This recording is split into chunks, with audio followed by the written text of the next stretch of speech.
Zamislite čoveka koga su odbili na apsolutno svakom razgovoru za posao, uključujući i onaj u KFC-u. Pa taj čovek, nastavnik engleskog bez ikakvog tehničkog znanja, ne samo da je izgradio kompaniju, već je stvorio čitav jedan digitalni ekosistem koji je iz korena promenio način na koji stotine miliona ljudi žive, kupuju i posluju. Ovo je neverovatna priča o Alibabi. Dobro, ajde da počnemo odavde. Jer pre nego što je Jack Ma postao sinonim za uspeh, bio je sinonim za odbijanje. Možete li da zamislite tu scenu? Otvara se prvi KFC u njegovom gradu, svi koji se prijave dobiju posao, osim njega. Ali ova konstantna odbijanja nisu bila samo prepreke. Ona su u suštini iskovala jednu neverovatnu otpornost koja će se kasnije pokazati kao ključna.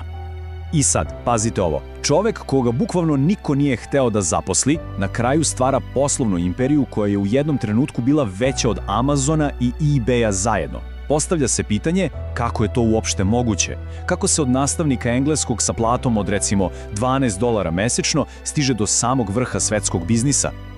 To putovanje je zaista fascinantno. Priča, naravno, počinje vrlo skromno. Jack Ma nije bio biznismen, već nastavnik engleskog.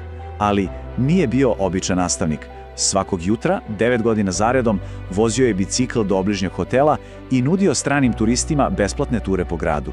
A zašto? Samo da bi vežbao engleski. Ta njegova obsesija da se poveže sa spoljnim svetom bila je klica revolucije koja je tek dolazila. Ključni trenutak, onaj koji sve menja, dešava se 1995. Ma odlazi u Sjedinjene Države kao prevodilac. I tamo, u Sijetlu, prijatelj mu prvi put pokazuje internet. Ma je, kažu, bio toliko oprezan, plašio se da će slomiti taj skupi kompjuter. Ali ono što je otkrio promenit će ne samo njegov život, već i budućnost čitave kineske ekonomije. Dakle, njegova prva pretraga ikada bila je za reč pivo. I šta se desilo? Pojavile su se razne vrste piva iz celog sveta, ali ni jedna iz Kine. Zatim je ukucao Kina. Rezultati su bili, poražavajući. Skoro nikakvi podaci. U tom trenutku on shvata. Njegova zemlja sa svojom ogromnom istorijom i proizvodnjom jednostavno ne postoji na internetu. To nije bio problem, to je bila prilika. Vratio se u Kinu sa jasnom vizijom. Bio je rešen da to promeni. Znao je da mora da dovede Kinu na internet i, što je još važnije, da omogući malim kineskim preduzećima da se povežu sa ostatkom sveta. Vreme za priču je prošlo, počelo je vreme za akciju. I tako, u februaru 1999. godine u svom malom, skučenom stanu okupio je 18 svojih najodanijih prijatelja i studenata. Nisu imali mnogo novca, nisu imali ni nekog tehničkog znanja, ali su imali nešto mnogo važnije. Delili su nepokolebljivu veru u njegovu viziju. Misija je od prvog dana bila kristalno jasna. Nije se radilo o velikim, moćnim korporacijama, ne. Radilo se o milionima malih preduzetnika, porodičnih firmi, koje su bile i ostale srce kineske ekonomije. Alibaba je trebalo da bude njihov open sesame, znate, ona magična fraza koja im otvara vrata ka globalnom tržištu. A ovo savršeno pokazuje nivo ambicije. Zamislite tu scenu. Sede u njegovom stanu sa skromnih $60.000 koje su jedva skupili, a Ma ne gleda lokalne rivale. Njegov pogled je uprt preko okeana, ka gigantima Silicijumske doline. Znao je da je bitka koju započinje globalna od samog starta. Naravno, uspon nije bio nimalo lak. Prvo ih je pogodio krah .com balona 2000. godine, koji je bukvalno zbrisao mnoge internet kompanije sa scene. Ali najveći, najteži izazov je tek dolazio. Imao je ime eBay. Do 2003. godine američki gigant eBay je kontrolisao oko 80% kineskog tržišta e-trgovine. Sa praktično neograničenim resursima i globalnim uspehom izgledali su apsolutno nepobedivo. Za mnoge, borba protiv njih bila je ravna poslovnom samoubistvu, ali ne i za Jacka Ma. Sad, ono što je ovde najzanimljivije jeste strategija. Ma je znao da ne može da pobedi eBay igrajući po njihovim pravilima. Zato je promenio pravila igre. Dok je eBay naplaćivao provizije prodavcima, Alibabina nova platforma, Taobao, bila je potpuno besplatna. Dok je eBay nudio neko standardizovano globalno iskustvo, Taobao je uveo funkcije skrojene po meri kineske kulture. Na primjer, direktno ćaskanje sa prodavcima. To nije bila samo funkcija, to je preslikalo iskustvo sa tradicionalne kineske pijace, gde su cenkanje i lični odnos apsolutno ključni. Reakcija eBaya je, očekivano, bila podrugljiva. Njihovi menadžeri su javno izjavili da besplatno nije održiv poslovni model. Maja je s druge strane bio neverovatno samouveren. On je shvatio nešto fundamentalno. Na tržištu koje se tek razvija, najvažnije je privući korisnike i izgraditi zajednicu. Profit će doći kasnije. I naravno, bio je u pravu. Za samo nekoliko godina Taobao je potpuno preuzeo tržište. Lokalni outsider koji je savršeno razumeo kulturu i potrebe svojih korisnika, pobedio je globalnog giganta. eBay se tiho povukao iz Kine.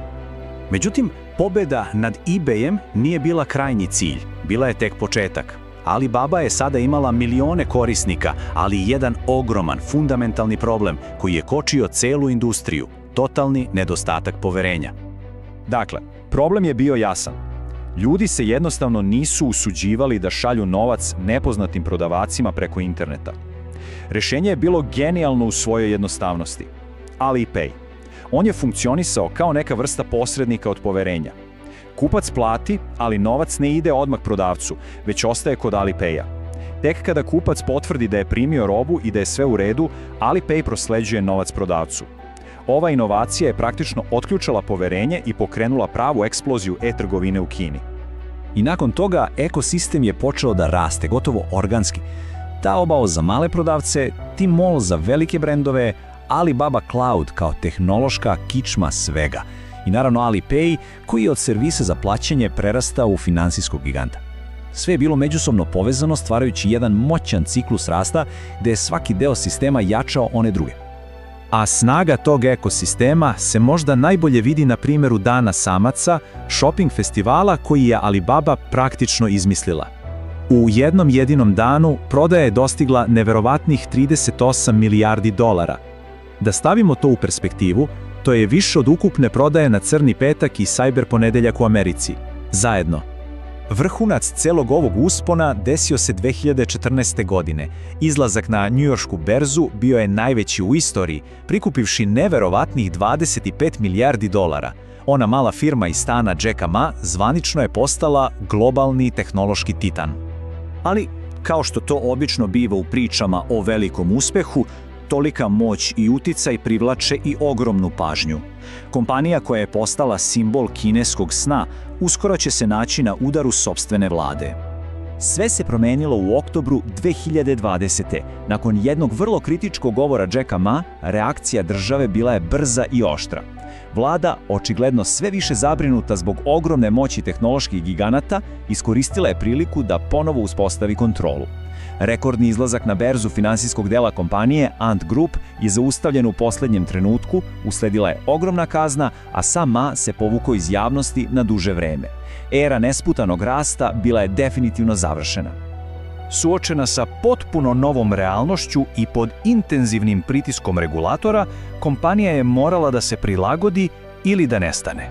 To je naravno zahtevalo radikalne promene. U martu 2023. Alibaba je objavila jedan drastičan plan. Podelit će se na 6 manjih, nezavisnih kompanija. Svaka će pokrivati određeni segment, e-trgovinu, cloud, logistiku itd. Ovaj potez je u suštini označio kraj ere monolitne imperije i početak jednog novog, mnogo decentralizovanijeg poglavlja. Putovanje Alibabe je zaista priča o neverovatnoj istrajnosti, viziji i dubokom razumevanju lokalnog tržišta. Dokazali su da David zaista može da pobedi Golijata. Ali danas, suočeni sa unutrašnjim pritiscima i novim globalnim izazovima, postavlja se jedno ključno pitanje. Da li onaj duh inovacije koji je Jack Ma zapalio u svom stanu pre toliko godina može da preživi i vodi kompaniju u budućnost? To ostaje da se vidi.